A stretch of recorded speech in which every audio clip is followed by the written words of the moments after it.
J'ai fait cette vidéo pour tester les différents candidats aux élections législatives en Ardèche par rapport au problème des gaz de schiste. Alors d'abord un rappel historique de la lutte. En mars 2010, M. Borloo, ministre de l'époque, délivre des permis d'exploration de gaz et huile de schiste en toute discrétion pour le département de l'Ardèche, mais aussi 60 autres permis en France.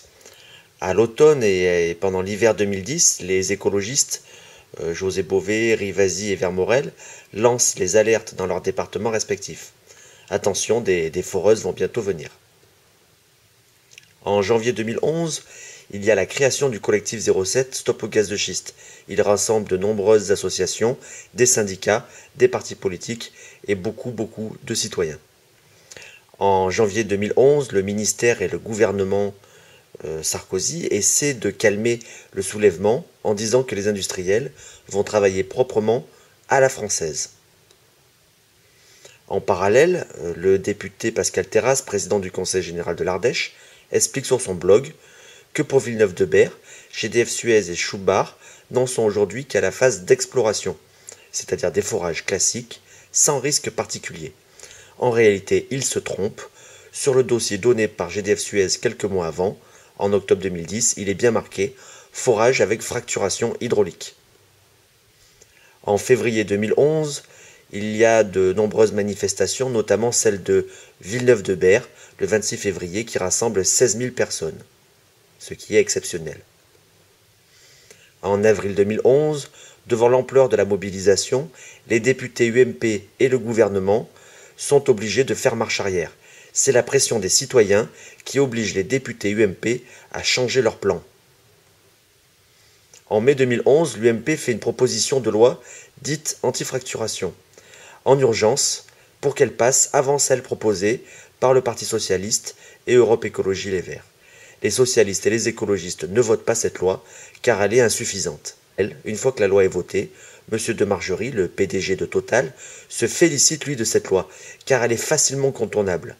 En octobre 2011, les industriels présentent de nouveaux dossiers, ils ont effacé le terme fracturation hydraulique et ça leur permet de conserver leur permis, sauf pour 3 d'entre eux, 3 permis sur 64, Villeneuve-de-Berre, Nantes et Montélimar, ce sont les permis annulés, ceux où il y a eu de plus grosses manifestations.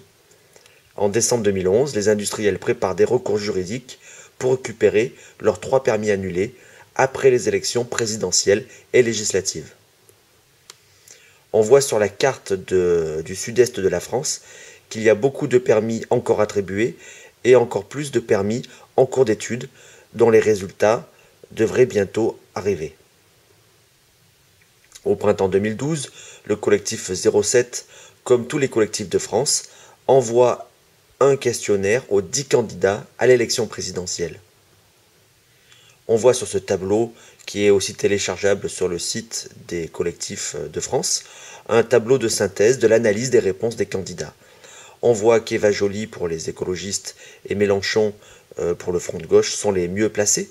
On voit par contre que François Hollande et Nicolas Sarkozy sont ceux qui ont le moins bien répondu au questionnaire, c'est-à-dire ceux qui s'impliquent le moins possible dans ce combat contre les gaz de schiste. On peut noter que Chemidad et Le Pen n'ont pas jugé utile de répondre au questionnaire. Lorsque François Hollande est élu, il participe le 19 mai 2012 à son premier G8. À cette occasion, le G8 décide de promouvoir les techniques de forage profond et l'exploitation des gaz de schiste pour apporter l'énergie suffisante à la croissance. En mai 2012, en Ardèche, les candidats entre guillemets de gauche ont commencé à répondre au questionnaire des collectifs locaux. Pour le candidat de droite, il y a une distribution dans les boîtes aux lettres d'un document 4 pages couleur, en annonçant une victoire contre le gaz de schiste et vantant aussi au passage l'industrie nucléaire, qui est, comme tout le monde le sait, extrêmement polluante, beaucoup plus polluante et dangereuse que le gaz de schiste, car elle peut durer des centaines de milliers d'années. La lutte contre le gaz de schiste, quels engagements des partis politiques? Il faut savoir que l'UMP n'a jamais participé au combat mené par les différents collectifs. Le PS, lui, a participé au collectif 07, mais n'est venu qu'à une seule réunion depuis 15 mois. Au début de juin 2012, le Parti communiste, le parti de gauche, le nouveau parti anticapitaliste dit NPA, et le Parti socialiste, n'ont toujours pas versé leur cotisation de 50 € au collectif 07. Seuls les alternatives et Europe Écologie ont adhéré pour 2012. Alors sur quel parti politique pourrons-nous compter après les élections quand ils n'auront plus besoin de nos votes? Alors pour moi, pour les élections législatives du 10 juin et 17 juin 2012, mon vote ira à Europe Écologie, car c'est vraiment le vote utile contre le gaz de schiste. Les propositions d'Europe Écologie sont les plus sérieuses. Annulation de tous les permis pour vraiment réétudier précisément les dossiers des industriels. Empêcher par la loi tous les recours juridiques des industriels qui demandent des dommages et intérêts financiers, à savoir que Schubart Energy demande 14 millions d'euros pour l'annulation de son permis sur dit de Villeneuve-de-Berre. Interdire les forages qui sont présentés comme des recherches scientifiques avec fracturation hydraulique ou stimulation de roche-mère pour extraire du gaz ou de l'huile de schiste, pour refondre aussi le code minier afin de vraiment encadrer les pratiques des pétroliers, empêcher aussi par la loi les conflits d'intérêts, le lobbying et la corruption des politiques par les industriels. Enfin, sortir rapidement des énergies fossiles, gaz, pétrole, uranium, en suivant le scénario Négawatt pour favoriser les économies et l'efficacité énergétique, ainsi qu'un vrai développement des énergies renouvelables. Le 10 juin 2012, je voterai Magali Margoton et Hervé Ozil de Europe Écologie.